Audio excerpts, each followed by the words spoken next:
अस्सलाम वालेकुम। दुआएं कबूल करवाने की सबसे आसान ट्रिक पता है क्या है?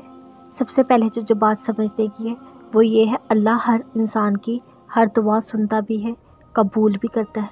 लेकिन गौर बात ये है, क्या वाकई हम अल्लाह से दुआएं मांग रहे होते हैं?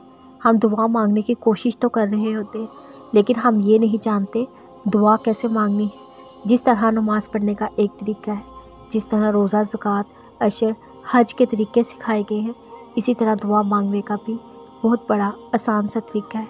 पता है ये तरीका किसने सिखाया? खुद अल्लाह ताला ने कुरान में हमें ये तरीका बताया और सिखाया। हम सब मिलकर ये आसान सा तरीका सीखते हैं, जानने की कोशिश करते हैं दुआ हकीकतन क्या चीज़ है, इसके कुछ हकूक़ हैं, कुछ आदाब हैं, क्या आप उनको पूरा करते हैं? अगर हाँ तो फिर वाकई आपकी दुआ मुकम्मल है।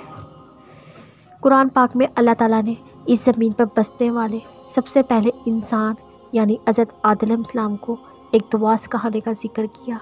इस दुआ में दुआ मांगने का बुनियादी तरीका छुपा हुआ है। हज़रत आदम अलैहिस्सलाम ने एक ख़ता हो गई थी दरख्त का फल खाने की, जिससे उसने अल्लाह ने उन्हें मना फरमाया था। उसी के बदले उन्हें जन्नत से निकाल दिया गया था। अब वो बेहद शर्मिंदा थे, अल्लाह से माफ़ी हासिल करना चाहते थे, लेकिन उन्हें नहीं मालूम था अल्लाह से कैसे मांगा जाए। अल्लाह ने कुरान में फरमाया, अल्लाह ने उन्हें चंद कलमात सिखाए। परवरदिगार, हमने अपनी जानों पर जुल्म किया, अगर तू हमें नहीं बख्शेगा, हम पर रहम नहीं करेगा तो हम तबाह हो जाएंगे।